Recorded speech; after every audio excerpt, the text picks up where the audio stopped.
بسم اللہ الرحمن الرحیم۔ السلام علیکم ورحمۃ اللہ وبرکاتہ۔ پیارے دوستو، اس خوبصورت ویڈیو میں آپ سے ایک چھوٹی سی گزارش ہے کہ ہمارے چینل کو سبسکرائب کیجئے اور ویڈیو کو لائک کیجئے۔ صحیح بخاری شریف میں سیدنا عبداللہ بن عمر رضی اللہ عنہ سے منقول ہے کہ ہم رسول اللہ صلی اللہ علیہ وسلم کے پاس بیٹھے ہوئے تھے۔ آپ صلی اللہ علیہ وسلم نے فرمایا، مجھے بتلاؤ کہ وہ کون سا درخت ہے جو مسلمان کے مشابہ ہے، جس کے پتے نہیں جھڑتے، نہ جاڑوں میں نہ گرمیوں میں، جو اپنا پل ہر موسم میں لاتا رہتا ہے۔ سیدنا عبداللہ بن عمر رضی اللہ عنہ فرماتے ہیں کہ میں اس مجلس میں سب سے کم عمر تھا۔ یہ سوال آپ صلی اللہ علیہ وسلم نے اس وقت کیا جب آپ کے سامنے کھجور کے درخت کے بیچ کا گودا لایا گیا تھا۔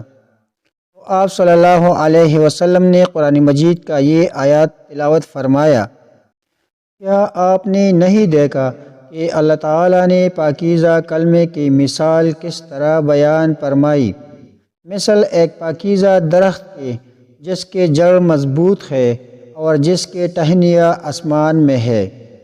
میرے دل میں آیا کہ کہہ دوں کہ وہ درخت کھجور کا ہے، لیکن میں نے دیکھا کہ مجلس میں سیدنا ابو بکر صدیق رضی اللہ عنہ بھی بیٹھے ہیں اور سیدنا عمر رضی اللہ عنہ بھی ہے۔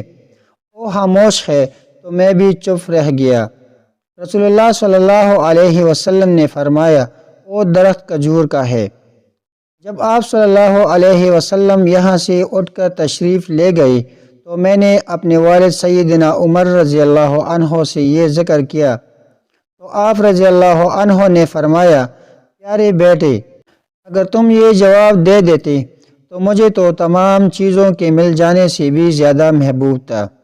بہت سے مفسرین سے مروی ہے کہ اس سے مراد مومن کے اعمال ہے اور اس کے پاک اقوال اور نیک کام ہے۔ مومن کے مثال کھجور کے درخت کے ہے جو ہر وقت، ہر صبح، ہر شام اس کے اعمال آسمان پر چلتے رہتے ہیں۔ جیسا کہ اللہ تعالیٰ قرآن مجید میں فرماتے ہیں، پاکیزہ کلمہ اللہ تعالیٰ کی طرف چلتا ہے اور عمل صالح اسے چڑھانے کا سبب بنتا ہے اور اللہ کی رحمت اور برکات کے نزول کے سبب بنتا ہے۔ اور اگر اسی کلمہ طیبہ پر مبنی کوئی معاشرہ اپنا نظریہ حیات اسی بنیاد پر استوار کر لے تو اس کے ثمرات و برکات میں کئی گنا اضافہ ہو جاتا ہے۔ میرے دوستو، اللہ تعالیٰ سے دعا ہے، یا اللہ، ہمیں کلمہ توحید کو اپنے اجتماعی زندگیوں پر نافذ کرنے کی توفیق عطا فرما۔ آمین ثم آمین۔ جزاک اللہ۔